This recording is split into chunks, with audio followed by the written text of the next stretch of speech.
you very much for this invitation. So I'm very pleased to be here. First time in Vienna, and my first conference is more than two years. Last one was in Santiago in Chile in January 2020. Okay, so my title is Theta Correspondence, in the sense that, okay, maybe it's a good opportunity to say, Theta Correspondence is a representation, as you have seen in the talk by Deependra, which is correspondence between two classical groups. And this correspondence comes from the Weil representation. So it's really nice for me to be here talking in the Schrödinger Institute of the Weil representation, which one of the most known model and more important model of the Weil representation is Schrödinger model. But and minimal representation are representation which generalize extensively the Weil representation to other groups, including exceptional ones. And I have nothing to say essentially on this more general case, but because of that, I decided that it would be nice to start to talk in general about wave français for finite group of Lie types. So it's what I will do now for the first part of my talk. Okay, so I will start with a Q, which is the power of a certain prime integer P. And the group would be a connected reductive group defined over an algebraic closure of FQ, which is K. And there is a Frobenius endomorphism of G attached to the rational FQ structure of G that we denote by F, and the fixed point of G by the action of a Frobenius is a finite group. It's what people call a finite group of Lie type. And we will looking at the representation of that group and in particular the irreducible ones.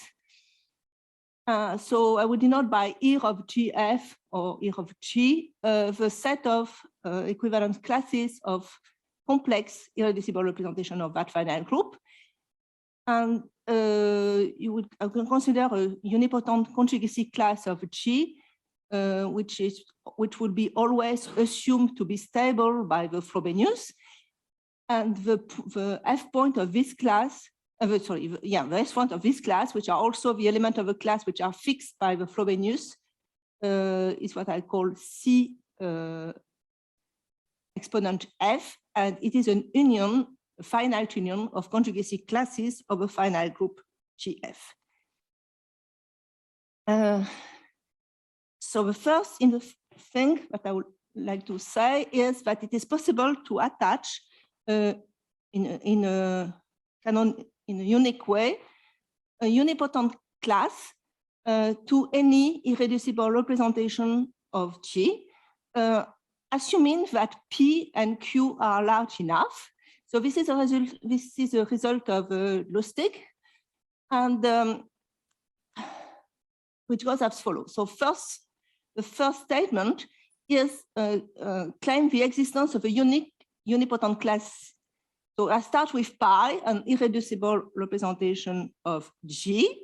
So this is pi, and then there is a unique unipotent class that I would denote by C sub pi, which has the property that the average value of pi on this class, which is this is the sum of elements in C pi f of pi G, this average value is non-zero.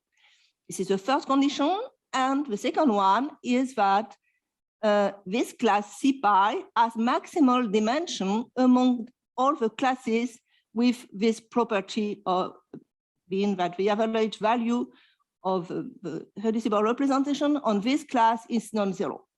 And that class is called the unipotent support of pi.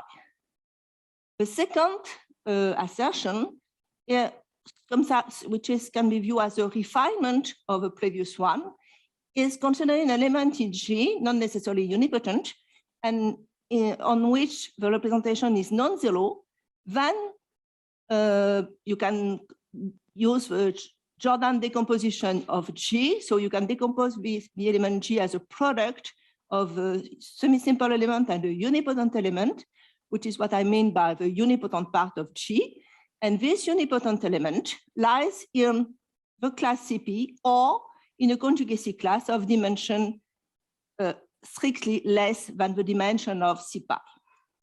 So that is a canonical map from the set of irreducible representation of G to the F-stable unipotent classes of G. The map will send P pi to C pi. Yeah. When you say pi t not zero, do you mean the character value or? Yeah, I mean the character value. Yeah. And so before going further, I would like to give a just a feeling of how this class is constructed. G is split for simplicity. Then you take pi. Okay, when I say pi, I mean the representation, or by IABUS notation, I mean the representation or its trace, so its character value. So to each pi,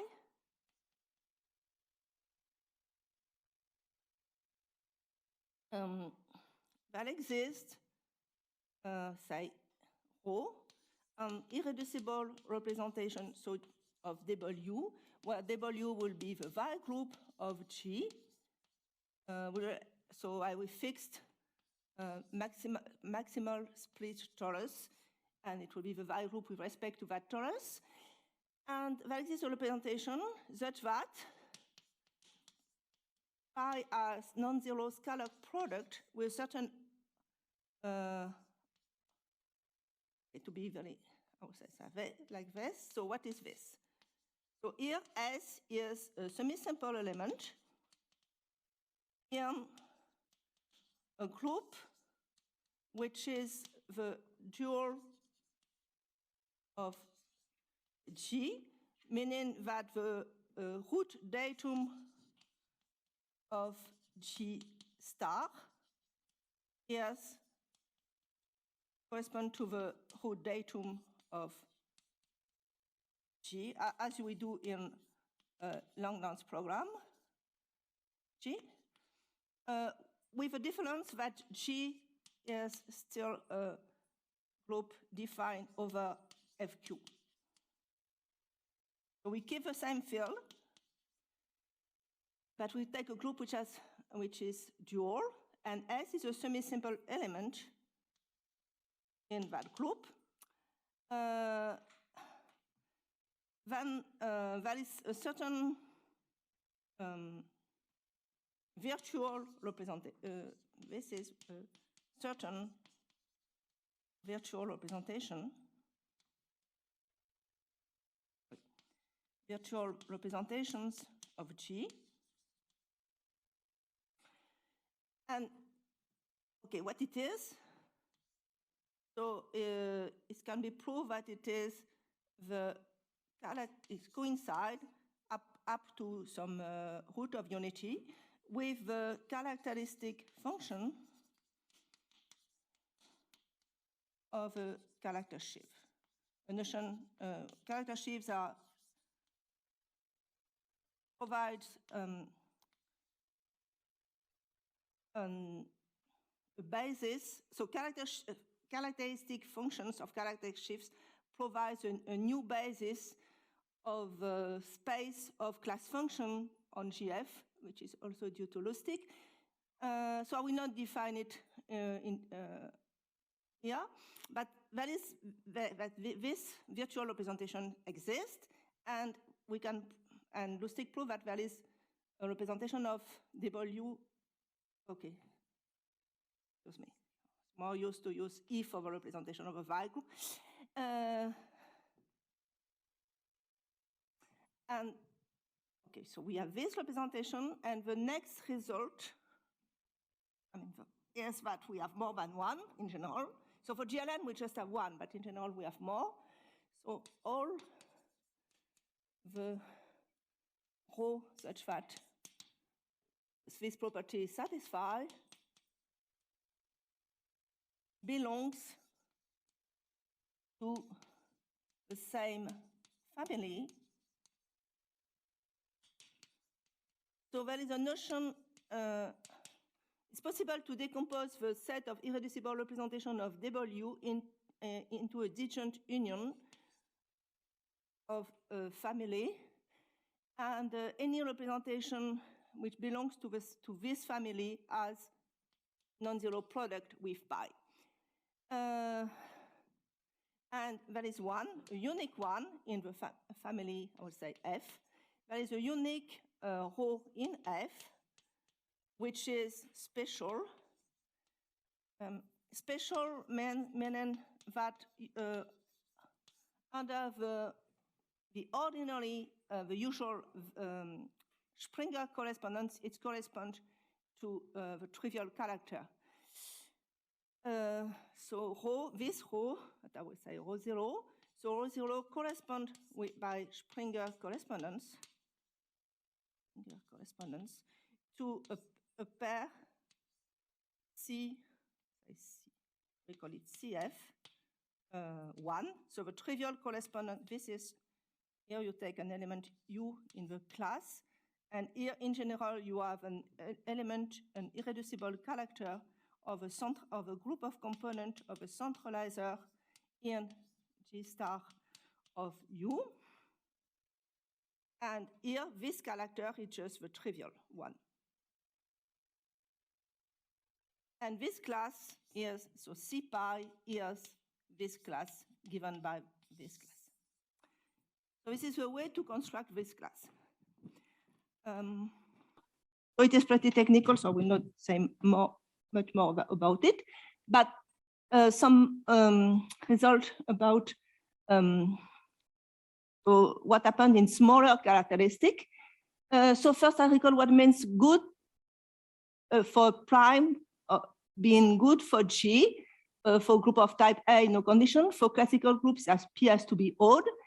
For group of type G2, F4, E6 and 7, you exclude the characteristic 2 and 3. And for group of type E8, we also exclude 5. And the existence of unipotent support was so proved by Lucy when P and Q are large enough with respect to G, and extended to any good P by Geck in 1996, and for any P by Geck and Mallet a few years later. Now be careful that the notion of being unipotent support involve the average value. Of course, you can ask if you just take something, if you look at the second condition here, and you take it in the case where the element G is unipotent, then the condition will be just that pi u is non-zero. And so this is stronger than saying that the average value is non-zero. And when P is good, the two conditions are equivalent. But for bad prime number, like 3 for G2, there exists unipotent representation of G, which are non-zero on some element, but whose average value is 0. Okay, I'll say something. Okay. So this can be checked using just the Mizutsino character tables. In a different direction, Tawanaka has also attached to any irreducible representation of G a unipotent class in the following way. So he has shown that in the case where P is good, so nowadays there is some new recent result by Geck for when P is bad, but I will not consider them at the moment today. So we can associate to any unipotent element G a certain, first we will, okay, I will go a bit too fast. So indeed, Kawamaka has associated a unipotent class we'll see in a moment. But before that, he has introduced the notion of generalized Gelfand-Graefe representation, which we use to construct this class.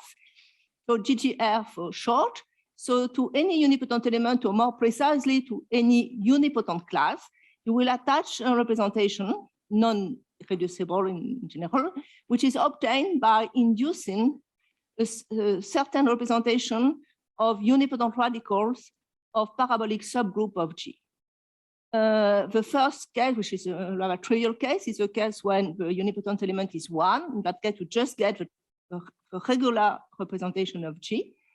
And the second case, which is important, is the case where U is in the regular class, unipotent class, and in that case, you get what is usually called the Gelfand-Graefe representations. And for people which are, like in the audience, more used to a p-adic group, this is the same as saying as an Whittaker model for the group G, and generalized Gelfand-Graefe representation corresponds to what people usually call degenerate Whittaker models. Just recall briefly what it is. So I start with a Borel subgroup of G. So T is a maximal split, is a maximal torus. And I assume that the Borel and the torus are F-stable. And then I call capital phi a root system for G with respect to T, and delta the basis of that root system. Then, of course, we can write G using T and a certain unipotent group U alpha attached to each root of alpha in such a way that the unipotent radical of B is the product for all the positive root of the U alpha. And then, using this, what we do. So you start with a unipotent class of G, and to each we can attach it a weighted Dynkin diagram, which means that we attach to any root a relative number in D for any root alpha. You attach to it a relative number, an element of Z, D of alpha, which in fact is 0, 1, or 2. And then you can consider the following Levy subgroup. You take the torus T and the U alpha such that D of alpha is equal to 0. And the corresponding unipotent radical, and this provides you a parabolic subgroup which depends on which only depend on you on D. And this to this group you can attach an unipotent class, and it is the unique, so what I call it C, and it is the unique unipotent class in G which has non-zero, which has intersection, the intersection of which with U D2 is dense in U D2. And moreover, this intersection occurs to be a single PD conjugacy class, and the centralizer of any element of this class is contained in PD. So, so we will say that C is the unipotent class associated to the Dynkin diagram, weighted Dynkin diagram D. So weighted means that you have a Dynkin diagram. I should have said that. So you have your Dynkin diagram, which is made using vertices attached to the root, and on the up to each node, you attach one of these integers, 0, 1, or 2, depending on the value of D of alpha, which is what it is called weighted. And then from this, I need still a few notations. So we fixed all along the talk an additive character that I will denote by psi of FQ. And okay, let's denote by frag G, the Lie algebra of G. It is defined over FQ, and so I can consider I'll still denote by F the corresponding Frobenius map. Denote by T the Lie algebra of a torus, and then we have a Killing form, which is a going from G cross G times G to the algebraic closure of FQ, and we can decompose the Lie algebra of G as the Lie algebra of a torus plus FQ E alpha, and in such a way that the image by the Frobenius of E alpha is still E alpha for any root. And we also have an anti-FQ automorphism X and to X star, which has a property that it is trivial on the Lie algebra of a torus, and is sent E alpha to an element which belongs to FQ E alpha for any root. Then using this, you can write your unit. You start. So you have this intersection, this class. The class C intersected with UD2. You take a unipotent element in it and you decompose it using this element as follows. And then you can define a character of a group UD2 just by considering the value of psi on this sum. You evaluate the killing form on E alpha star, comma E alpha, and you consider this A alpha is apparent here in the decomposition of U times an element Y alpha for any Y alpha here in FQ. So it occurs as this map is a linear character. Should I say UD2, and also that it's a character of UD2, not Q, and the index of UD2 in D1 is a power of the square of Q.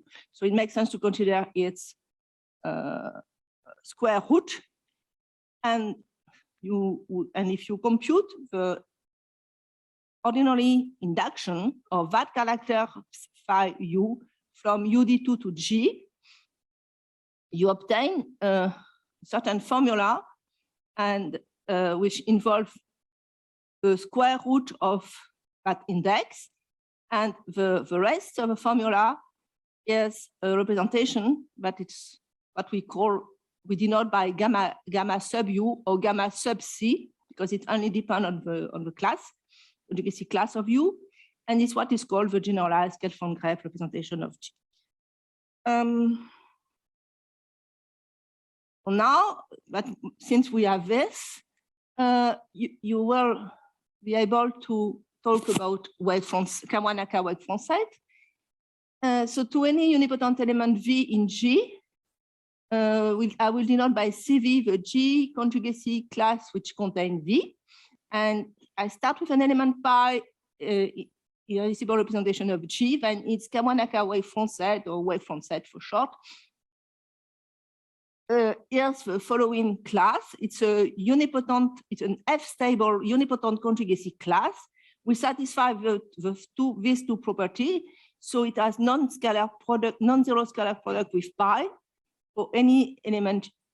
So this is for any U in the class C. And if you start with a unipotent element which has non-scalar product, which such that gamma sub V a non-scalar product with pi, then the corresponding class CV is contained in the closure Zariski closure of the class C. This definition, which is due to Kawanoka, shows that if the wavefront set exists, it will be unique. Now Lustig proved that again, when the same condition, when Q and P and Q are large enough, then they'll exist. Okay, he almost proved the existence of a Kawanoka wavefront set. The only difference is that the condition you have in Kawanoka definition is that the class CV is contained in the Zariski closure, and what Lustig proved is that the dimension of that class is less or equal to the dimension of a class C.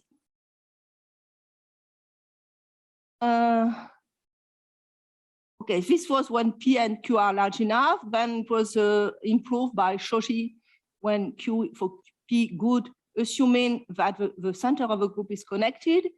And more recently by Taylor in the case where P is acceptable for P. This is a notion which is between, so if it is acceptable, it implies good. So it's a bit more, it's stronger than good, but it's less stronger than very good. So I will not enter into detail.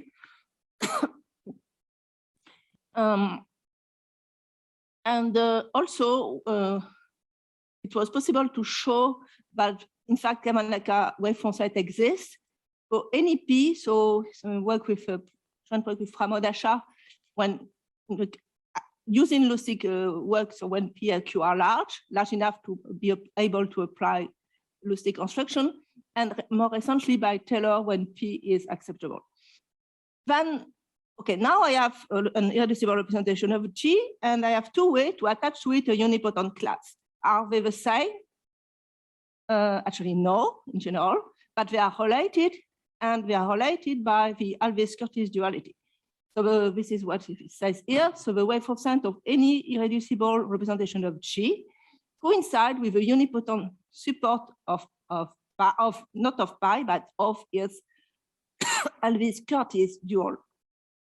So it's what I write here. And by Alves-Curtis dual, I mean the usual duality, which is an involution. And it's known to send an irreducible representation to an irreducible representation up to sign. And so what I call P star is the correct sign in order to get an irreducible representation. So this result is very important. So it was proved by, okay, so it's a very important result, which is also proved by Lustig in the same condition on P and Q. And okay, and what I would, so originally I was thinking that I will have time, but time is running, to explain the link of the wavefront set over a finite group in relation with representation of p-adic groups, at least depth zero representation or representation with unipotent cuspidal support. But for that, I will rely on the talk of Emil and Nick in this week. We'll provide you much more interesting result on this of a wavefront set for p-adic group and its relation with the one on finite groups. So now I pass to dual pairs. And so here I will come back to what I know, which means classical groups. And so for finite field, dual pairs, irreducible ones have, we have essentially three types of pairs. Type 1 pairs, which are a symplectic and an orthogonal group or VAVA, or two member of the pair are unitary groups or two linear groups. And I will name the notion of a stable range. So a pair which already occurs at some point in Dipendra talks. It said that in the, so when you take a pair, so to simplify, I will consider a pair like SP2N Q or N prime Q, then you would say that it is in stable range if N is greater or equal to 2D, which we can phrase it as it is written here. But so if a defining vector space, when when we have one of this group, yeah, for example, SP can be SP2NQ, it's SP of V, where V is a certain vector space of dimension 2n. That's what I mean by defining vector space. And this vector space, as for G, has a totally isotropic subspace of dimension greater or equal than the dimension of the defining vector space for G prime, which in this case of type of pair give exactly that condition. So, theta correspondence is obtained by restriction of a variable representation. For finite field, when the characteristic is odd, it's much easier than p-adic in the sense that there is no metaplectic, not necessary to consider metaplectic cover. The variable representation is an ordinary representation of a symplectic group. And from it, you can define the theta correspondence with which is a map from ir of GQ to ir of, okay, so it's, okay, this is not correct as stated. It should be C of ir of GQ. Okay, on this set is okay, but here you are not going to one, we're not sending an irreducible representation, but a linear combination of irreducible representation. Sorry. So theta of G prime in general is the set of pi prime in ir of G prime, which have non-zero multiplicity here in this sum. Okay. And we have a notion of first occurrence.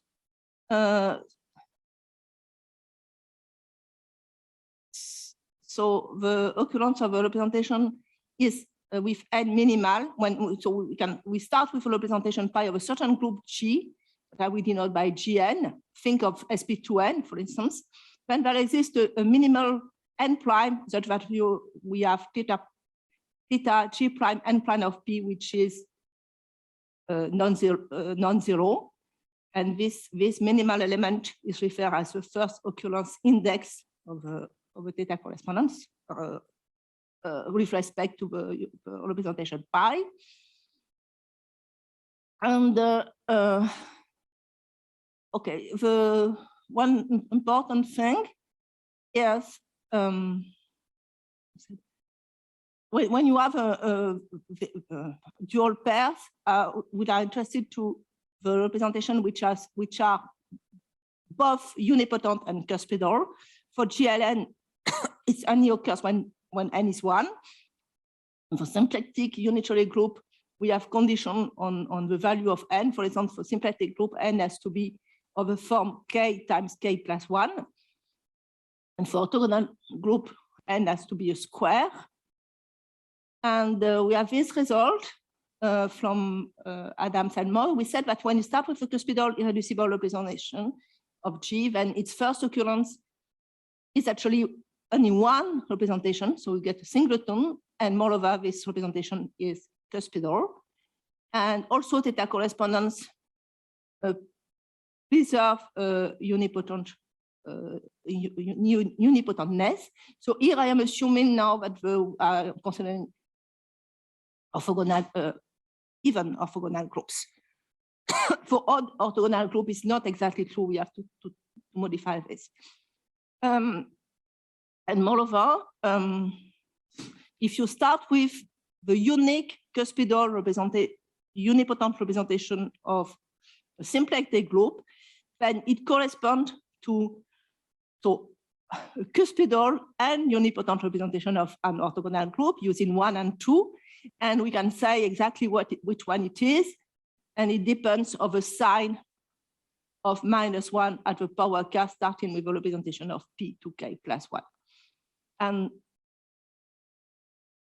so this is very useful in order to get an explicit description of theta correspondence.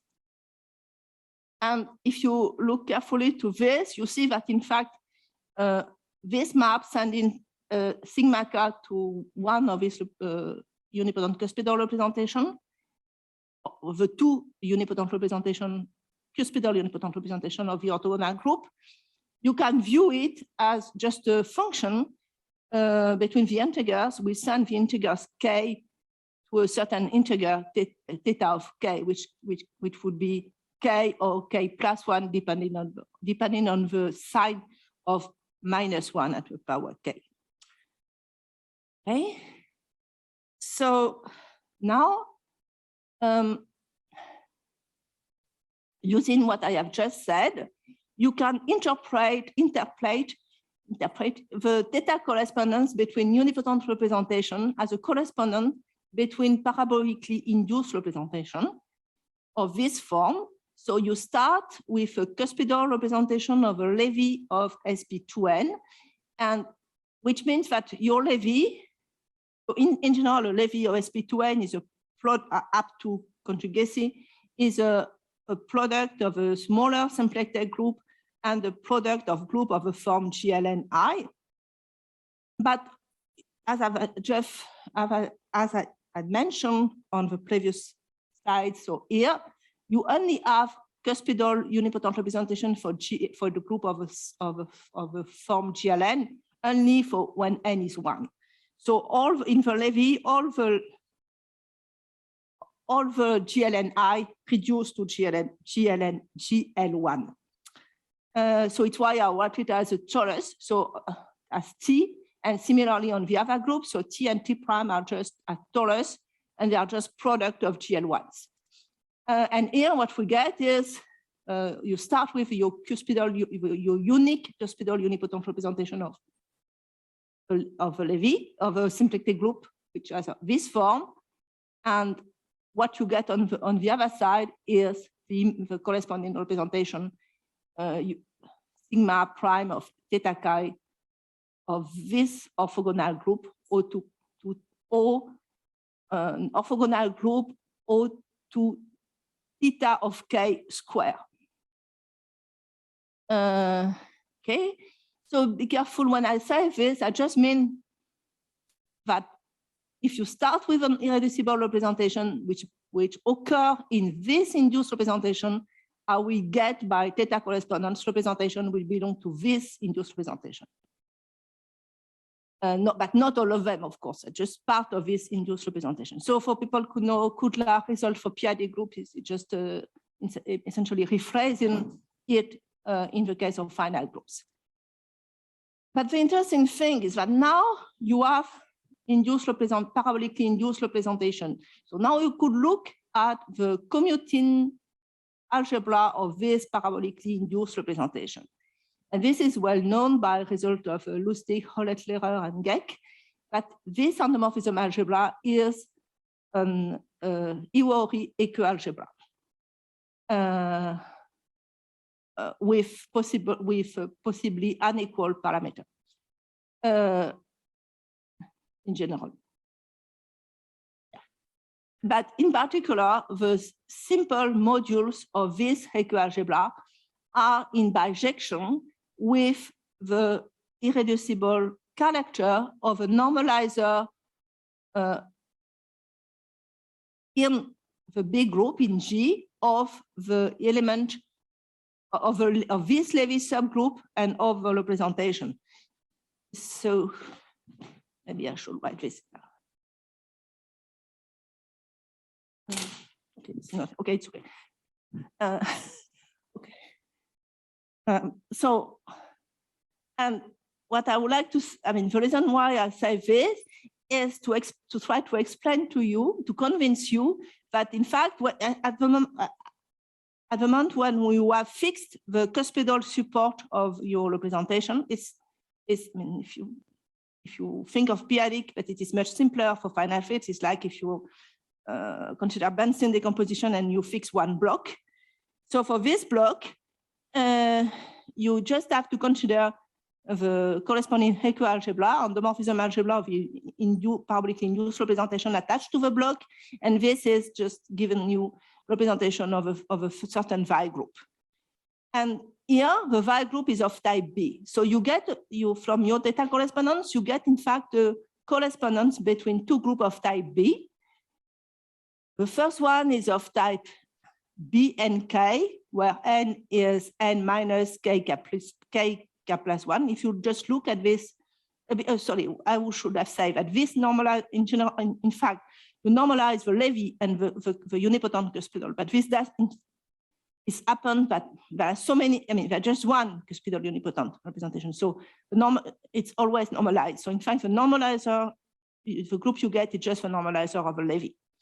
And the other index, and n prime k prime is n prime minus, what I would say, Okay, here it should be an n prime. It's n prime minus theta of k square.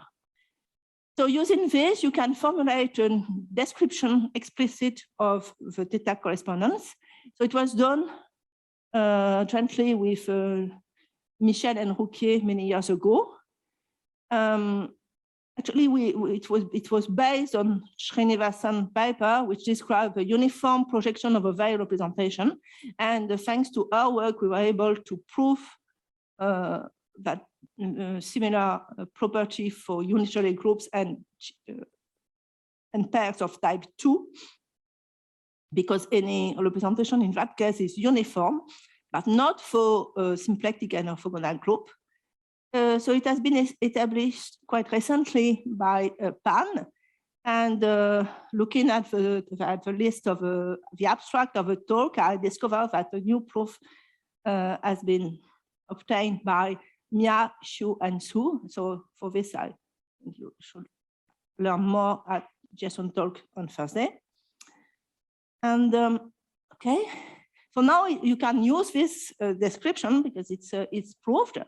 Well, I'm very happy. I was very happy to learn that our conjecture is finally a theorem. Okay, but this description, that I will give you an example of it in a few minutes. The problem is, the situation is that when you have a cuspidal representation, as I said, you get the image by the theta correspondence is one irreducible cuspidal representation. But when you leave the cuspidal world, the image of an arbitrarily irreducible representation is a direct sum of a finite number of irreducible representation, but in general more than one.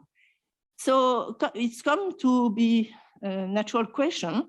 This is different from p-adic side, because for p-adic group, you know that we have just one. If the question was if it would be possible to extract for this collection of irreducible representation to find one which is better in a certain sense in order to extract a one-to-one correspondence. And this question was studied recently by several people in different directions. So there's a new correspondence which was worked out by Gurevich and Howe for a pair of in stable range orthogonal symplectic pairs.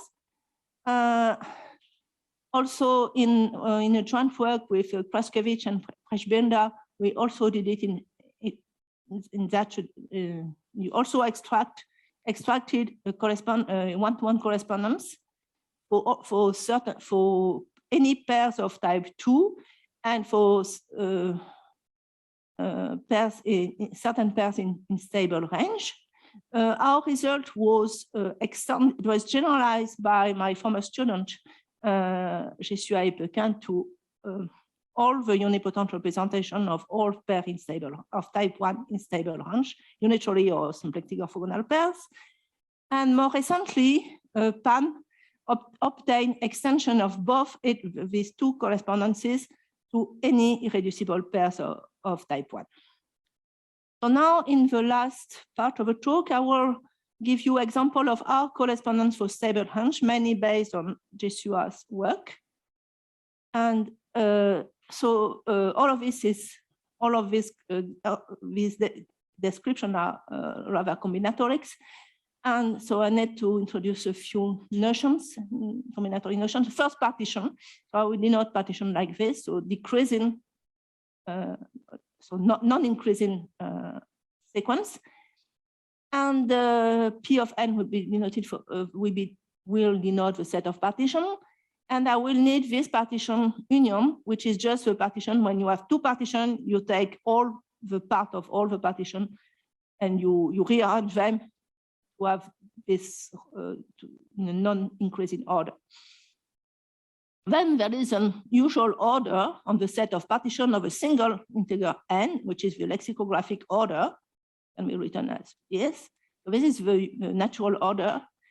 But there is another, it's possible to consider a different order, which makes sense also for partition of possibly different integers that will denote like this. So we say that lambda is less or equal to lambda prime if and only if we can put lambda I in between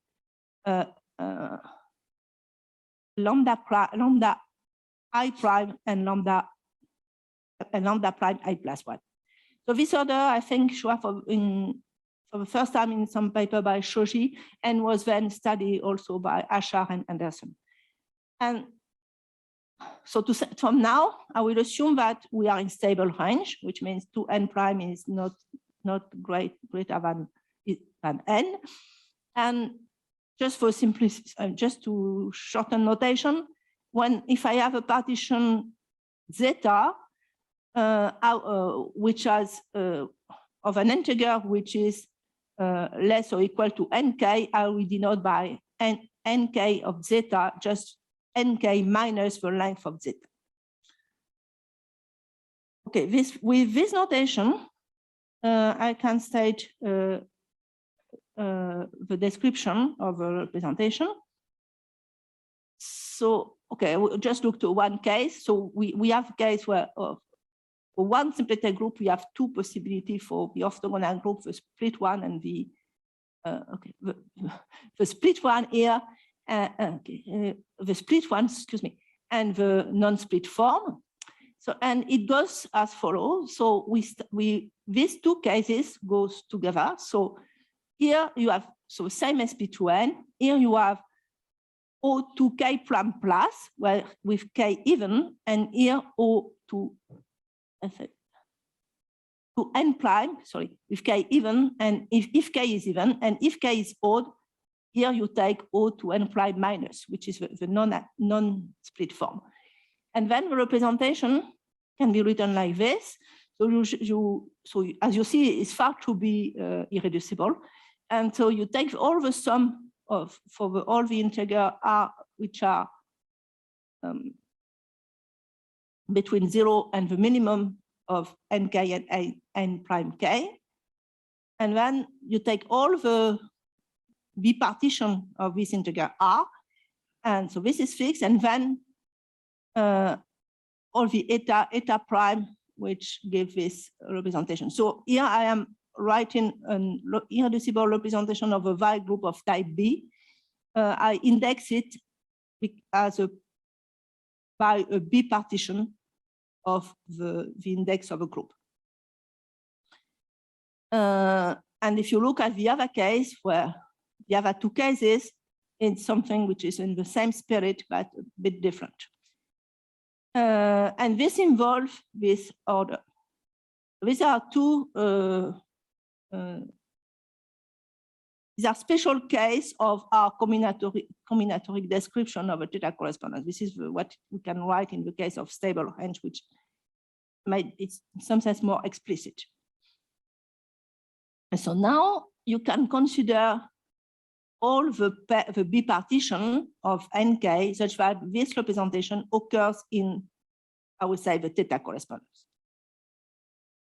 Then we say that such a representation in this set is maximal if it's attached to a partition which is greater than all the other in the set. So it's not a total order, so it's not clear a priori that the maximal element exists. But if it exists, it is unique. And similarly, you can define a minimal element. And you say that a representation is extremal if it is either maximal or minimal. So the result of Epequin, Jesua Epequin, is that when you start with a representation with a pair of bipartition, there is a unique maximal representation and also a unique minimal.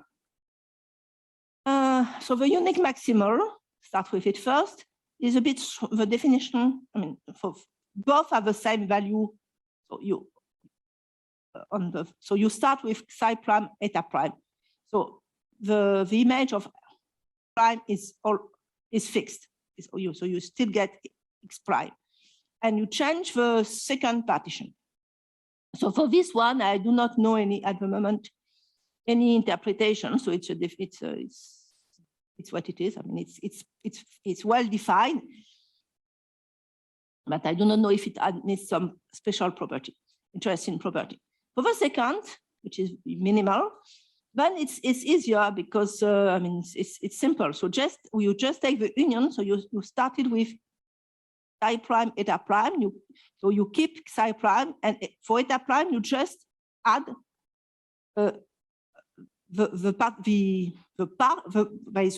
it's just one part, the partition with one part, which is a partition of nk minus nk prime, and you just add this part to eta prime.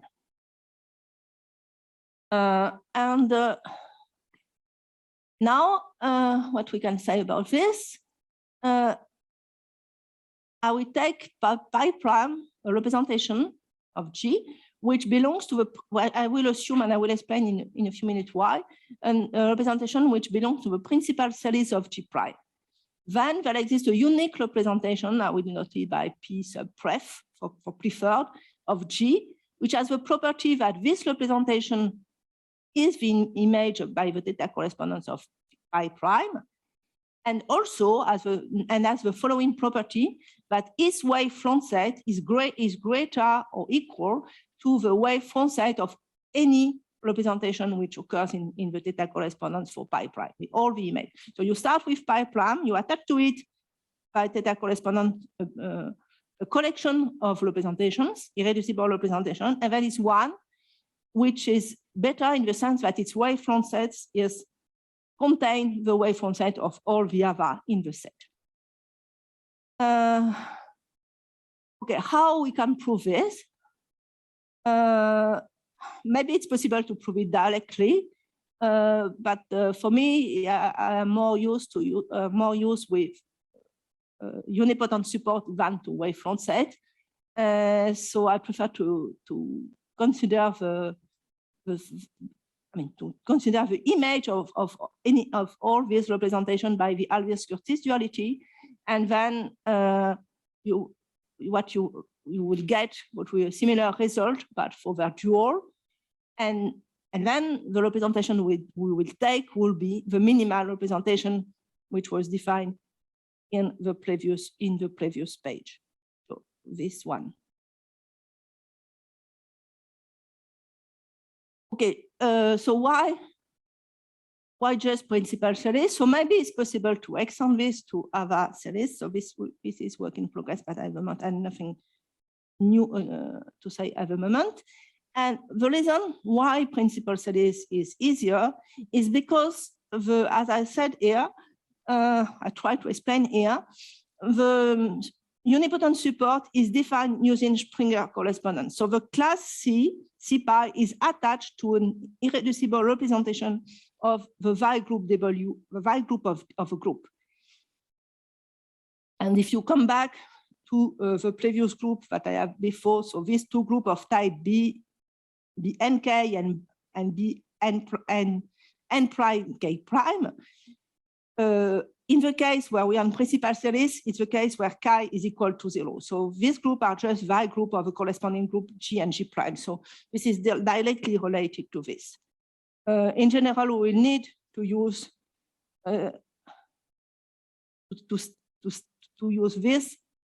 this representation here. And what would be natural to attach to it is a unipotent class by using generalized Springer correspondence, and then to compare this unipotent. So for this one and all the and also for all the representation in our collection, and then to compare these unipotent classes to the unipotent support, which is given by Springer correspondence, but for a different group. Okay, it's just a matter of computation, which are not yet done completely. So I will leave this for future. So, first, I would like to thank you very much for your attention, and also to say a happy birthday to Gordon. And also, I would say two things. One thing is that all of this is for classical groups, and my hope is that maybe there can be some extension to non-classical groups, so exceptional group, using minimal representation instead of a Weil representation.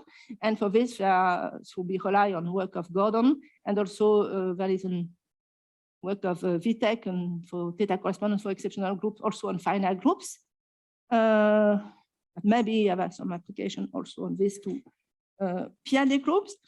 And so I didn't have a collaboration paper with in collaboration with Gordon, but I was all the year several times influenced by his result, and I learned a lot from his paper. And so it's a pleasure to be here for his birthday. And just to kind of remember when I met, when we met for the first time. So I think it was at a Lumini, a conference in Lumini in 1988, where we were both giving lectures during the special period on representation of p-adic and unipotent orbits. And you can see here that Gordon was giving a talk on the limit multiplication of cusps. Oh. Okay. Just to say that we know for a long time.